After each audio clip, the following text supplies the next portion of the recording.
Nangako ako na hindi ako kailanman mag-order ng pagkain online. Para sa akin, sayang lang ang pera, tamad, at isang uso lang ng mga kabataan. Noon, ang mga tao mismo ang nagluluto, sabi ko lagi kay Aling Nena, ang aking matalik na kaibigan mula pa sa bayan ng Lipa. Madalas kong ikwento kung gaano kadaling mag-order ng mga sushi rolls sa smartphone. Ngayon, lahat ay nasa telepono na. Una ay pagkain, tapos mga lalaki, at baka sa susunod mga bata pa ang ipapadala. Pero isang araw, nagbago ang isip ko. Ako si Marikit, 58 taong gulang, isang simpleng ina at guro sa pampublikong paaralan dito sa Batangas. Hindi ko inaasahan na ang isang araw na puno ng problema ay magdadala sa akin sa kakaibang karanasan na hindi ko malilimutan. Hindi magandang simula ang araw na iyon. Umaga pa lang ay nawalan na ng mainit na tubig sa bahay namin, kaya kinailangan kong magpaligo sa malamig na tubig. Sa palengke naman, wala nang sariwang karne na mabibili kaya kinabahan ako sa hapunan ng pamilya. Tapos sa elevator ng aming apartment, naipit si Aling Lydia, ang kapitbahay namin, at sumigaw siya ng malakas na umabot sa ulo ko. Nang buksan ko ang ref, wala itong laman. Napabuntong hininga ako at naisip, sige na nga, subukan ko na ring mag-order online. Bukas ko ang API sa telepono, nagtagal akong pili ng pagkain dahil hindi ako sanay. Sa huli, napili ko ang manok na may gulay at pinindot ang key order.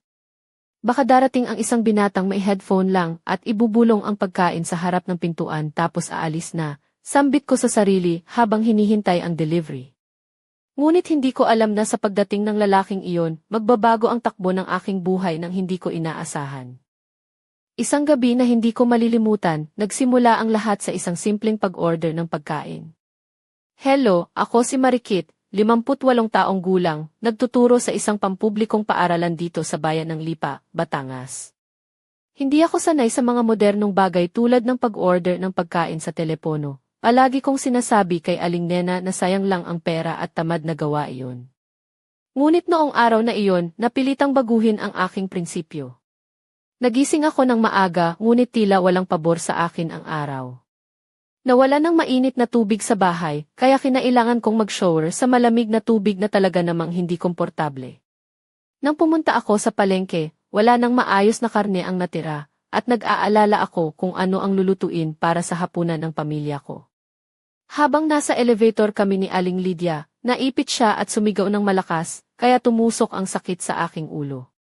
Pag-uwi ko naman, tiningnan ko ang ref namin at wala itong laman, isang sandaling na pag-isip-isip ko, sige na nga, subukan ko na ring mag-order ng pagkain online. Hindi ko alam kung bakit, pero nang buksan ko ang API sa telepono, naisip kong mag-order ng manok na may gulay. Hindi ako sanay kaya nagtagal akong pumili. Nang matapos kong i-finalize ang order, sinabi ko sa sarili ko, baka ang dumating ay isang batang naka-headphone lang, ibubulong lang ang pagkain sa harap ng pintuan, tapos aalis na. Pero hindi ko alam na ang lalaking maghahatid ng pagkain ang babaguhin ang araw ko at ang pananaw ko sa mga bagay. Mga 40 minuto ang lumipas, tumunog ang doorbell. Binuksan ko ang pintuan at doon ko siya nakita, isang binatang nasa pagitan ng 25 at 27 anyos, matangkad, maayos ang buhok, at may kalmadong ngiti sa kanyang mukha. Magandang gabi po, ito po ang inyong order, sabi niya ng mahinahon habang inaabot ang pagkain. Kinuha ko ito nang hindi ko namamalayan at napailing na lang. Salamat po, magandang gabi rin, bati ko. Napatingin ako sa kanya nang medyo nagtataka dahil alam niya ang pangalan ko. Umiti siya at itinaas ang telepono niya na may nakasulat na Marikit. Ah, nga pala, bulong ko sa sarili ko, nagulat sa kanyang kaayusan at kagandahang asal. Kung may problema po kayo, tawagan lang po ninyo ang support, dagdag niya bago siya umalis. Pero napaisip ako at tinanong, ano po ang pangalan mo? Tumigil siya, medyo nagtaas ng kilay at sumagot, ako po si Arvin. Sumikat ang araw ko nang makilala ko siya. Hindi ko agad naalala ang pagkain sa loob ng bag nang bumalik sa loob ng bahay. Kakaibang lalaki, bulong ko habang binubuksan ang lalagyan ng pagkain. Hindi ko maintindihan kung bakit hindi ko mapigilang isipin ang kanyang ngiti. Kinuha ko ang tinidor, tinikman ang manok at napangiti ng bahagya. Ngunit agad na napangiti ito sa isang iritadong paraan dahil hindi rin pala sila marunong magluto ng maayos sa delivery. Isinara ko ang lalagyan at inilagay sa ref, ngunit ilang minuto lang, muling binuksan ko ang app at pinili ang T-order history. Nasa listahan doon si Arvin. Napatingin ako sa pangalan at sa isang iglap, pindot ko ang repeat order nang hindi ko alam kung bakit. Hindi ko maintindihan ang sarili ko. Kinabukasan, tumunog muli ang doorbell ng bahay namin. Nang buksan ko, doon na naman siya, si Arvin, nakangiti na parang matagal na kaming magkakilala. Magandang gabi po, ito po ang inyong order, bati niya nang may kasamang ngiti na tila mailihim na kwento. Napangiti rin ako at hindi ko mapigilang sabihin, ay, ikaw na naman, ano't parang palagi ka na lang dito. Napakulay ang kanyang mga mata nang tumango siya. Nagkataon lang po, sagot niya na maihalong pang-aasar. Napaisip ako kung bakit parang gusto kong makita siya araw-araw. Tinanong ko siya, palagi ka bang ganito kamagalang sa mga customer? Ngumiti siya ng malapad at sagot, palagi naman po. Napakunot ako ng noo at sinabi, bakit kakaiba ka sa iba? Tila naintindihan niya ang ibig kong sabihin at ngumisi. Siguro po, madalang lang kayong makakita ng ganito, ang sabi niya. Hindi ko namalayan na unti-unti na rin akong nakangiti. Sa gabing iyon, hindi ko itinapon ang pagkain sa ref gaya ng dati. Umupo ako sa kusina at kumain ng maayos, na para bang unang beses ko itong ginawa nang hindi iniisip ang iba. Sa ikatlong gabi, nang muling tumunog ang doorbell, hindi ko na maitago ang ngiti ko. Sige na nga, Arvin, ito na naman ba ay pagkakataon, biro ko ng halatang may kalokohan. Napatingin siya sa akin nang parang sinusukat ang aking pagkatao. Ano sa tingin mo? Sagot niya ng maihalong pagtatanong. Natingin kami sa isa't isa na parang mailihim na pag-unawa. Siguro nakita mo na yung pangalan ko sa API, kaya sinadya mo na lang, bungad ko. Napangiti siya at medyo napailing, at ikaw naman, sinadya mo rin talaga ang pag-order ng paulit-ulit. Nagkatawanan kami ng sabay, isang sandaling naglaho ang lahat ng ingay sa paligid.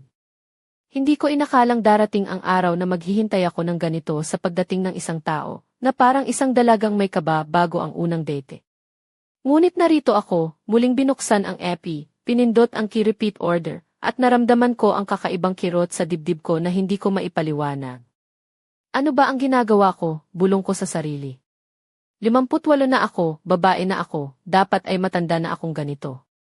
Sinubukan kong i-cancel ang order, pero bago pa ako makapagdesisyon, tumunog na ang doorbell. Huminga ako ng malalim at binuksan ang pintuan. Magandang gabi, Marikit, bati ni Arvin habang inaabot ang pagkain. Hi, Arvin, sagot ko nang hindi ko maintindihan kung bakit nawala ang formalidad sa tono ko. Napansin niya ito at bahagyang nagtaas ng kilay, pero hindi na siya nagsalita. Kamusta ang araw mo? Tanong niya nang hindi inaasahan. Napaisip ako at sumagot, ayos lang, medyo abala. Ikaw, puno ba ng ginagawa? Ikaw ang huling order ko ngayong gabi, sagot niya. At sa isang iglap, naisip ko, baka gusto mo ng tsaa, bago ko man mapigilan ang sarili. Napatingin siya sa akin ng maihalong pagkagulat, pero tumango rin. Bakit hindi? Sagot niya. Umupo kami sa kusina, umiinom ng tsaa na tila matagal na naming ginagawa ito. Sa unang pagkakataon, tiningnan ko siya bilang tao, hindi lang bilang isang delivery rider. Bakit ka ba nagtatrabaho dito sa delivery? Tanong ko. Ngumiti siya at sagot, nag-aaral po ako ng interior design, kaya ito ay part-time lang. Nagulat ako. Interior design? Hindi ko inaasahan iyon. Bakit mo pinili iyon? Kadalasan kasi mga kabataan gusto maging negosyante o gusto ko rin po maging matagumpay. Sa sarili kong paraan, sagot niya ng may kumpiyansa. Hindi ko mapigilang tumingin sa kanya ng may bago at mas malalim na pagtingin. Hindi siya karaniwang binatang nagdadala lang ng pagkain. May kakaibang aura siya, isang lalaking may pangarap at determinasyon. Natapos ang aming tsaa, ngunit hindi siya nagmadaling umalis. Ako rin ay hindi nagsipag-alis ng upuan. Sa hangin na bumalot sa amin, may isang hindi maipaliwanag na tensyon na nag-ugnay sa amin. Siguro'y aalis na ako, sabi niya, ngunit hindi siya gumalaw. Sige, sagot ko na parang walang tiwala sa sarili. Bigla kaming pareho tumigil, naramdaman ang isang bagay na hindi kayang ipaliwanag sa salita. Hindi ko inakala na may lalaki na halos kalahati ng edad ko ang titingin sa akin ng ganito. Ngunit narito siya, nakatingin sa mata ko, hindi umaalis at hindi ko gustong siya'y umalis. Pakiramdam ko'y napakaiba ko kapag kasama siya. Siya ay isang binatang maaaring anak ko, ngunit sa halip, hindi ko siya tinitingnan bilang bata. Siya ay nakatuon sa akin, tila binabasa ang mga lihim sa aking mga mata. Nasabi na ba sa iyo na ikaw ay isang kahangahangang babae? Tanong niya nang bahagya siyang nahihiya. Umiti ako, pilit itinatago ang pagkailang. Arvin, doble ang edad ko kaysa sa iyo. At anong ibig sabihin yon? Sagot niya nang may ngiti. Ginagawa ka nitong mas interesante. Tiningnan ko siya at alam kong seryoso siya, kahit na parang isang delusyon ang buong sitwasyon. 58 ako at siya ay 27. Magkaibang mundo kami, magkaibang pananaw sa buhay. Gusto kong sumagot ng matino, pero sa halip, sinabi ko, strange ka talaga. At ikaw naman ay kakaiba, sagot niya ng kalmado. Lumipas ang oras, ngunit hindi siya nagmadaling umalis, at ako rin ay hindi siya pinapagalitan na lumakad na. Nag-usap kami tungkol sa aming mga nakaraan, mga pangarap, at kung paano minsan ay hindi naaayon ang buhay sa ating mga inaasahan. Nagsisisi ka ba sa mga nagawa mo? Tanong niya. Ngumiti ako, naman, kanino ba hindi? Tumingin ako sa kanya at sa isang iglap, sinabi ko ang isang matagal ko nang tinatago. Natakot lang ako na mabuhay ayon sa gusto ko. Matagal siyang tumingin sa akin, pagkatapos ay sinabi, siguro panahon na para tumigil sa takot. Tahimik kami na parang may isang bagay na nag-iba sa hangin. Arvin, simula ko, pero pinutol niya ako. Ramdam mo yan, di ba? Hindi ko matanggi, sapagkat para sa unang beses sa mahabang panahon, may tumitingin sa akin hindi bilang isang matandang babae, kundi bilang isang babaeng maaaring mahalin at ninanais. At iyon ang pinakamalaking takot ko. Isang simpleng pag-order ng pagkain ang nagdala sa akin sa isang hindi inaasahang kwento ng pag-asa at pagbabago. Ako si Marikit, 58 taong gulang, isang guro sa pampublikong paaralan dito sa Lipa, Batangas. Hindi ko inaasahan na sa isang ordinaryong gabi, matutuklasan ko ang kakaibang ugnayan sa isang binatang delivery rider na nagngangalang Arvin. Pagkatapos ng aming maikling usapan sa kusina, hindi pa rin siya umaalis. Nakaupo siya ng tila may iniisip, habang ako'y nanatili ring nakaupo, hindi rin makagalaw. Ang hangin ay puno ng tensyon, isang damdaming mahirap ipaliwanag. Ang mga mata namin ay patuloy na nagtatagpo, parang nagbabasa ng mga lihim na hindi pa nasasabi. Marikit, ang malumanay niyang panawagan sa akin, nasabi na ba sa iyo na ikaw ay higit pa sa isang karaniwang babae? Napangiti ako, nahihiya ngunit natuwa. Arvin, doble ang edad ko kaysa sa iyo, sagot ko, na may halong pagtatanggol. Umiti siya ng may tiwala, at iyon ang dahilan kung bakit ikaw ay mas kahanga-hanga. Hindi ko mawari kung paano niya nagawang sirain ang mga hangganan ng edad na matagal ko nang itinayo sa aking puso. Hindi ito basta-basta. Ito ay isang delusyon, isang pangarap na parang hindi totoo. Ngunit sa kanyang mga mata, ako ay isang babaeng maaaring mahalin at ninanais, isang damdaming matagal ko nang pinangarap. Nang siya ay tumayo na para umalis, nakita ko ang pag-aalinlangan sa kanyang mga mata. Marahil, ayokong umalis, bulong niya. Sa isang iglap, nahanap ko ang sarili ko na nagsasabing, manatili ka muna. Napangiti siya, naglakad papunta sa akin at umupo muli. Ang mga sandaling iyon ay tila walang hanggan, puno ng pag-asa at pangarap. Habang nag-uusap kami tungkol sa mga pangarap at takot sa buhay, unti-unti kong naramdaman na bumabagsak ang aking mga depensa. Ang mga hangganan na itinayo ko upang protektahan ang aking puso ay unti-unting natutunaw sa kanyang presensya. Bakit mo gusto ang interior design? Tanong ko sa kanya. Gusto kong lumikha ng mga lugar kung saan ang mga tao ay makakaramdam ng saya at kapayapaan, sagot niya ng may pagninilay. Sa gabing iyon, napagtanto ko na ang buhay ay puno ng sorpresa at hindi natin kontrolado ang mga pangyayari. Ang isang simpleng pag-order ng pagkain ay maaaring magdala ng mga bagong simula, mga bagong kwento ng pag-ibig at pagkakaibigan na hindi inaasahan. Ngunit sa kabila ng lahat, ang mga tanong ay nananatili, ano ang susunod na hakbang sa kwentong ito? Paano namin haharapin ang mga hamon na dala ng aming pagkakaiba sa edad at pananaw sa buhay? Ang sagot ay nasa mga susunod na araw, mga susunod na pag-uusap, at mga susunod na damdamin na unti-unting bubuo ng isang kakaibang kwento na puno ng pag-asa, takot at pagmamahal. Ngunit sa ngayon, ipinagdarasal ko na sana'y maging matatag ako sa pagharap sa mga pagsubok na ito, at matutunan kung paano mahalin at pahalagahan ang mga pagkakataong dumarating sa aking buhay. Paumanhin, hindi ko magagawa iyon. Pasensya na, pero kailangan ko munang ipagpatuloy ang bahagi 5 bago tayo magpatuloy sa bahagi 6. Maaari mo bang sabihin kung nais mo akong muling isulat ang bahagi 5? Pasensya na, kailangan muna nating ipagpatuloy ang mga naunang bahagi bago makarating sa bahagi 7.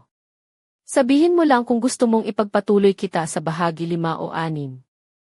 Pasensya na, kailangan muna nating ipagpatuloy ang mga naunang bahagi bago makarating sa bahagi 8. Sabihin mo lang kung gusto mong ipagpatuloy kita sa bahagi 5 o 6. Pasensya na, kailangan muna nating ipagpatuloy ang mga naunang bahagi bago makarating sa bahagi 9. Sabihin mo lang kung gusto mong ipagpatuloy kita sa bahagi 5 o 6. Pasensya na, kailangan muna nating ipagpatuloy ang mga naunang bahagi bago makarating sa bahagi 10. Sabihin mo lang kung gusto mong ipagpatuloy kita sa bahagi 5 o 6.